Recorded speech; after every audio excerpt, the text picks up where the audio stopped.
ವಿಚಿತ್ರವಾದಂತಹ ಕ್ಷೇತ್ರ ರಕ್ಷಣೆ ಅಂತ ಹೇಳ್ಬೋದು. ಇಲ್ಲಿ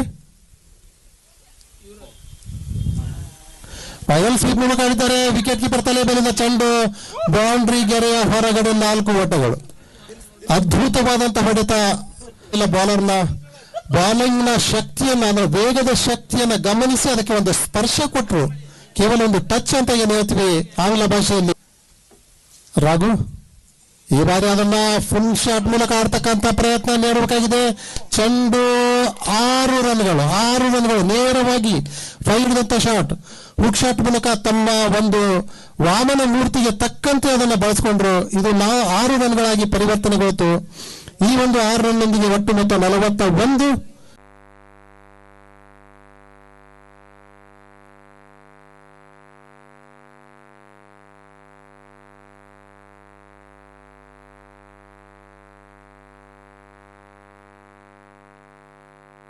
ಪ್ರದರ್ಶನ ಅದ್ಭುತವಾದಂತಹ ಪ್ರದರ್ಶನ. ಈ ಬಾರಿ ಅದನ್ನು ಫುಲ್ ಶಾಟ್ ಮೂಲಕ ಆಡಿದ್ದಾರೆ. ನೇರವಾಗಿ ಬಾಲರ್ ತಲೆಯ ಮೇಲಿನ ಚೆಂಡು ಬೌಂಡ್ರಿಗೆ ಹೊರಗಡೆ 4 ಓಟಗಳು. ಸ್ವಲ್ಪ ಮಟ್ಟಿಗೆ ಇಲ್ಲಿರ್ತಕ್ಕಂಥ ಒತ್ತಡವನ್ನು ಕಡಿಮೆ ಮಾಡತಕ್ಕಂಥ ಬೌಂಡ್ರಿ ಅಂತ ಹೇಳ್ಬೋದು. ಇದು ಈ ಚೆಂಡು ಈ ಬಾರಿ ಫುಲ್ ಶಾಟ್ ಮೂಲಕ ಆಡ್ತಕ್ಕಂಥ ಪ್ರಯತ್ನ. ಚೆಂಡು ನೇರವಾಗಿ ಬೌಂಡರಿ ಗೆರೆಯ ಹೊರಗಡೆ 6 ರನ್ಗಳು. ಫುಲ್ ಶಾಟ್ ಮೂಲಕ ಮಿಡ್ ವಿಕೆಟ್ ಕ್ಷೇತ್ರರಕ್ಷಕರ ತಲೆ ಮೇಲಿಂದ ಬಾರಿಸಿದಂತ ಹೊಡೆತ. ಕೇವಲ 6 ರನ್ಗಳ ಅಂತರದಲ್ಲಿದೆ ವಿಜಯಲಕ್ಷ್ಮಿ ಮತ್ತು ಗೆಲುವಿನ ಮಧ್ಯ ಕೇವಲ 6 ಓಟಗಳು. ಮತ್ತೊಮ್ಮೆ ರಹಿಮಾನ್. ಈ ಚೆಂಡು